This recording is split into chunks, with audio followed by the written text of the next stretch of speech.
मेरे ऑप्शनल के रिगार्डिंग सवाल पूछे गए। ऑप्शनल सोशियोलॉजी है मेरा, और मैं खुद एक लड़की हूँ तो जेंडर पे सवाल पूछे गए। Then there was question on politics और वुमेन एम्पावरमेंट में। हाँ, वुमेन रिलेटेड इश्यूज़ पे फ्री बीज का जो चल रहा है कि क्या फ्री बीज सच्ची में औरतों को एम्पावर कर रही है। और उसके अलावा मुझसे पूछा गया हंगर इंडेक्स के बारे में, इंडिया का परसेप्शन जो बन रहा है। देन ट्रम्प के बारे में, स्टेम वुमेन जो साइंस वाले बैकग्राउंड में नहीं होती है, यूजुअली हम देखते हैं कि लड़कियों की संख्या कम है, तो किस कारण से है, इस बारे में सवाल पूछा गया। सवाल ऐसा नहीं पूछा गया आपसे कि ये आपका लास्ट अटेम्प्ट है, अगर नहीं हुआ तो आगे जाके क्या करेंगे? नहीं नहीं नहीं नहीं, they appreciate your hard work and perseverance that takes. तो इस तरीके का कोई भी सवाल वहाँ आपसे वो नहीं पूछेंगे जिसकी वजह से आपका कॉन्फिडेंस डाउन हो या आप खुद को किसी तरह से कमतर आंके किसी से भी। राइट। फिर भी मैम क्या प्लानिंग है, मतलब क्या आपका बैकअप प्लान है कि भाई यूपीएससी में आपने इतने साल दे दिया, इसके बावजूद भी कहीं कोई कमियां रह रही होगी, है ना? अगर नहीं हुआ तो क्या करेंगे? एक्चुअली इसमें ये अटैम्प्ट देने से पहले I was working into the UPSC industry itself. उसके अलावा मैं नेट क्वालिफाइड हूँ, I hold all India rank 5 in the NET, तो I can go for teaching also and I love teaching, so that would be my second plan. और जो भी लोग लंबा टाइम इस प्रिपरेशन में दे रहे हैं, मैं उनको ज़रूर बोलना चाहूँगी कि आप 2 साल 1 साल प्रिपरेशन के बाद ज़रूर कुछ ना कुछ काम करिए या काम करते हुए तैयारी करिए। बिकॉज जब मैंने अपनी कमरे की तैयारी और काम करने के बाद की तैयारी को देखा है, उसमें फ़र्क है।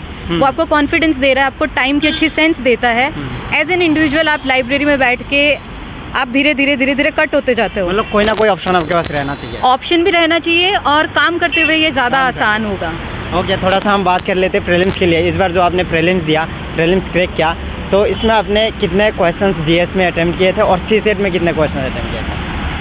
पहले मैं सीसेट की स्ट्रेटजी बता देती हूँ क्योंकि वो आजकल बहुत मुश्किल हो रहा है। मेरा भी एक बार नहीं हुआ था तो आई नो क्या चेंज करने की ज़रूरत पड़ी। मैथ थोड़ा डिफ़िकल्ट आने लगा है, तो मेरी स्ट्रेटजी ये थी कि मैं पहले इंग्लिश अटैम्प्ट करूँगी।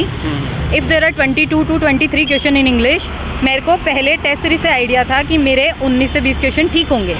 जब 19 से 20 क्वेश्चन ठीक होने के बाद I am near to 50 marks, then I will go to maths and I will just choose those questions जो आसान हैं, जिनका आंसर निकालना ईजी है और जो हर कोई कर सकता है, rather than getting depressed by seeing कि बहुत डिफ़िकल्ट क्वेश्चन पूछे जा रहे हैं सीसेट में। जीएस में मेरी स्ट्रेटजी ये रहती है कि इतने टाइम में मुझे अपनी एक्यूरेसी पता है।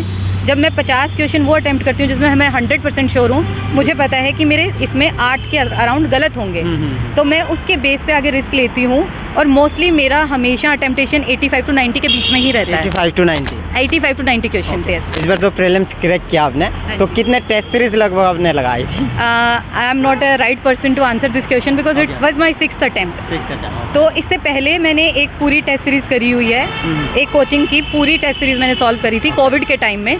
उसके बाद I got the idea how to handle the test and how to handle the prelims. इस बार एक भी टेस्ट नहीं लगाई होगी? इस बार मैंने सिर्फ 2 टेस्ट दिए थे।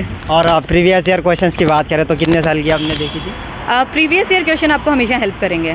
अगर आप टेस्ट सीरीज नहीं भी कर रहे हैं, अगर आप प्रीवियस ईयर क्वेश्चन को देख लेते हैं, उनका नेक समझ लेते हैं, तो आप कर सकते हैं। पेपर नॉलेज के साथ साथ कॉमन सेंस का भी है, मेरा ये मानना है।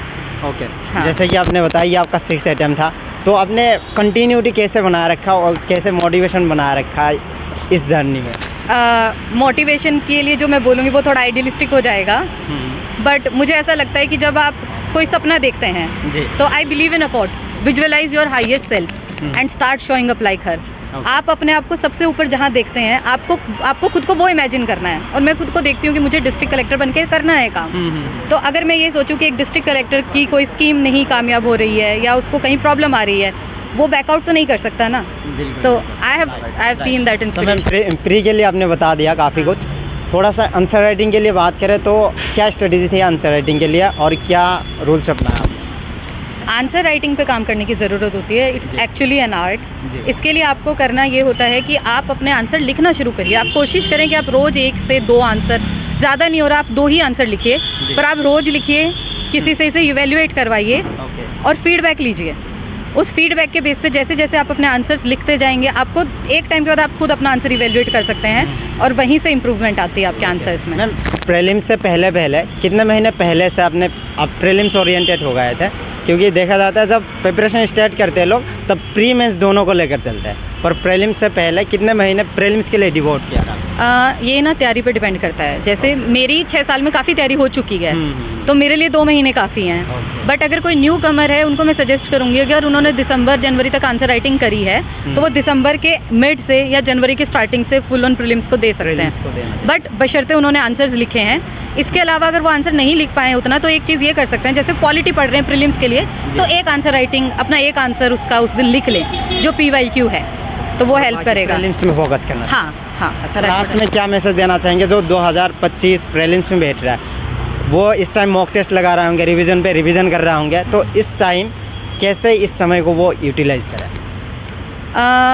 एक तो अपनी फिजिकल हेल्थ पे ज़रूर ध्यान दें। उनको हमेशा अपने लिए 1 घंटा निकालना ही चाहिए जिसमें वो कुछ ऐसा कर रहे हैं जिससे वो रिफ्रेश फील करें, क्योंकि प्रेशर बहुत है।